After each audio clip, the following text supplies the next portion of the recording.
नमस्कार दोस्तों, स्वागत है आपके अपने चैनल गजब का तरीका में।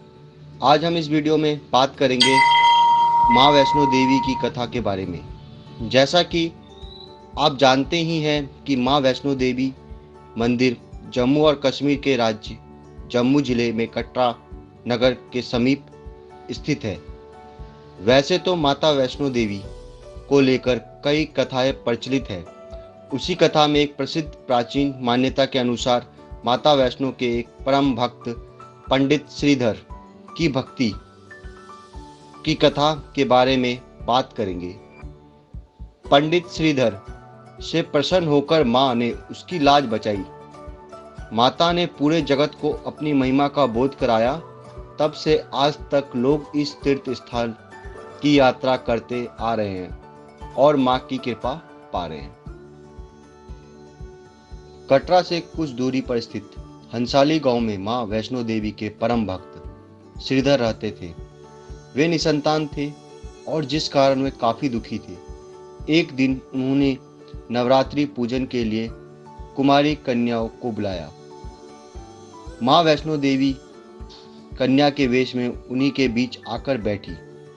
पूजन के बाद सभी कन्या तो चले गई, पर मां वैष्णो देवी वहीं रही और परम भक्त श्रीधर से बोली, पूरे गांव को अपने घर भंडारे का निमंत्रण दो। श्रीधर बोला, लेकिन मैं गरीब, इतने लोगों का भोजन कैसे करा पाऊंगा। फिर दिव्य कन्या ने कहा, उसकी चिंता आप मत करो, सिर्फ लोगों को भोजन का निमंत्रण दे दो। श्रीधर ने उस दिव्य कन्या की बात मान ली और आसपास के सभी गांव में भंडारे का आदेश पहुंचा दिया। वहां से लौटकर आते समय गुरु गोरखनाथ व उनके शिष्य भैरवनाथ जी के साथ उनके अन्य शिष्यों को भी भोजन का निमंत्रण दिया। भैरव ने कहा कि तू इतने लोगों को भोजन कैसे करा पाएगा। तो फिर श्रीधर ने दिव्य कन्या के बारे में भैरवनाथ को बताया कि भंडारे के निमंत्रण के लिए उसे दिव्य कन्या ने ही कहा है। यह बात सुनकर भैरवनाथ ने निमंत्रण स्वीकार कर लिया और उस दिव्य कन्या से मिलने के लिए काफी उत्सुक हो उठा। भोजन का निमंत्रण पाकर सभी गांववासी अचंभित थे कि वह कौन सी दिव्य कन्या है जो इतने सारे लोगों का भोजन करवाना चाहती है। इसके बाद श्रीधर के घर में उनके गांववासी आकर भोजन के लिए जमा हुए। तब दिव्य कन्या रूपी मां वैष्णो देवी ने एक विचित्र पात्र से सभी को भोजन परोसना शुरू किया। भोजन परोसते परोसते जब वह दिव्य कन्या भैरवनाथ के पास गई, तब भैरवनाथ ने उसे कहा कि मैं खीर पूरी नहीं खाता हूँ, इसकी जगह मुझे मांस और मंदिरा पान दिलाओ। तब दिव्य कन्या ने उसे समझाया कि ये ब्राह्मण का घर है और ये ब्राह्मण भोजन है, इसमें मांसाहार नहीं किया जाता, इसमें सात्विक भोजन ही किया जाता है। किंतु भैरवनाथ ने जानबूझकर अपनी बात पर अड़ा रहा। जब भैरवनाथ ने उस कन्या को पकड़ना चाहा, तब दिव्य कन्या ने तुरंत वहां से भाग निकली और त्रिकुटा पर्वत की ओर चल पड़ी। भैरवनाथ भी उनके पीछे पीछे गया। माना जाता है कि मां की रक्षा के लिए पवन पुत्र भी वहां आए थे।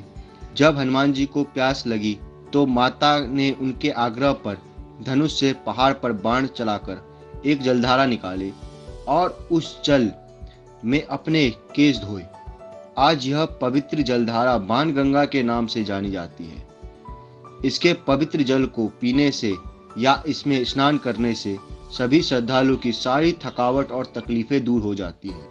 फिर माता ने अपने केश धोने के बाद माता ने एक गुफा में प्रवेश किया और हनुमान जी को कहा कि आप यहीं रहकर मेरी रक्षा करें। माता ने 9 महीने तक उस गुफा में तपस्या की, लेकिन भैरवनाथ भी उनका पीछा कर रहा था और वहां आ गया। जब भैरवनाथ वहां पहुंचा तब एक आकाशवाणी हुई। भैरवनाथ से कहा कि तू जिसे एक कन्या समझ रहा है वह आदि शक्ति जगदम्बा है, इसलिए उस महाशक्ति का पीछा छोड़ दे। भैरवनाथ ने उस आकाशवाणी की बात नहीं मानी। उसके बाद गुफा के पास जाकर भैरवनाथ का युद्ध हनुमान जी से हुआ। युद्ध काफी समय तक चला। तब माता गुफा की दूसरी ओर से मार्ग बनाकर बाहर निकल गई और वही गुफा आज भी अर्धकुमारी, आदि कुमारी एवं गर्भजोन के नाम से प्रसिद्ध है। दोस्तों, अर्धकुमारी से पहले माता की चरण पादुका भी है। यह वह स्थान है जब माता भागते भागते पीछे मुड़कर भैरवनाथ को देखा था। फिर जब गुफा से बाहर निकलकर उस दिव्य कन्या ने देवी का रूप धारण किया और फिर माता ने भैरवनाथ को चेतावनी दी और वापस जाने को कहा। फिर भी वह नहीं माना, बल्कि माता को युद्ध के लिए ललकारने लगा। माता वैष्णवी ने मां काली का रूप लेकर भैरवनाथ का संहार किया। भैरवनाथ का सिर अपने धड़ से अलग होकर भवन से 3 किलोमीटर दूर भैरव घाटी में गिरा। उस स्थान को भैरवनाथ मंदिर के नाम से जाना जाता है। जिस स्थान पर मां वैष्णो देवी ने भैरवनाथ का वध किया, वह स्थान पवित्र गुफा अथवा भवन के नाम से प्रसिद्ध है।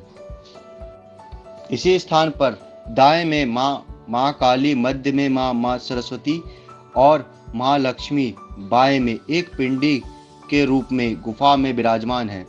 इन तीनों के सम्मिलित रूप को ही मां वैष्णो देवी का रूप कहा जाता है। कहा जाता है कि अपने वध के बाद भैरवनाथ को अपनी भूल का पश्चाताप हुआ था और उसने मां से समाधान मांगी थी। माता वैष्णो देवी जानती थी कि उन पर हमला करने के पीछे भैरव की प्रमुख मंशा मोक्ष प्राप्त करने की थी। उन्होंने न केवल भैरव को पुनः जन्म के चक्र से मुक्ति प्रदान की, बल्कि उसे वरदान देते हुए कहा कि मेरे दर्शन तब तक अधूरा माना जाएगा जब तक कोई भक्त तुम्हारे दर्शन नहीं करता। आज भी माता वैष्णो देवी के दर्शन के बाद करीब 3 किलोमीटर की खड़ी चढ़ाई करके भैरवनाथ के दर्शन करने जाते हैं। इस बीच वैष्णो देवी के 3 पिंडी सिर सहित एक चट्टान का आकार ग्रहण किया और सदा के लिए ध्यान मग्न हो गई। इसी बीच पंडित श्रीधर चित्रकूट पर्वत की ओर उसी रास्ते आगे बढ़े जो उन्होंने सपने में देखा था। अतः वह गुफा के द्वार पहुंचे। वहां पहुंचकर श्रीधर ने पिंडी के दर्शन किए और उसके बाद उस पिंडी के कई विधियों द्वारा उसकी पूजा अर्चना शुरू कर दी और अपनी दिनचर्या ही बना ली। देवी उनकी पूजा से प्रसन्न हुई। फिर एक बार देवी ने उनके सामने प्रकट हुई और उन्हें आशीर्वाद दिया। तब से श्रीधर और उसके वंशज देवी माँ के पूजा करते आ रहे हैं। आज भी 12 महीने वैष्णो देवी के दरबार में भक्तों का तांता लगा रहता है और माँ वैष्णो देवी की पूजा आज भी श्रीधर के वंशज ही करते हैं। दोस्तों, अगर आपको हमारा यह वीडियो अच्छा लगा तो हमारे चैनल को सब्सक्राइब और लाइक जरूर करें और अगले वीडियो में हम माँ वैष्णो देवी की यात्रा कैसे की जाए उसके बारे में चर्चा करेंगे। तब तक के लिए जय माता दी।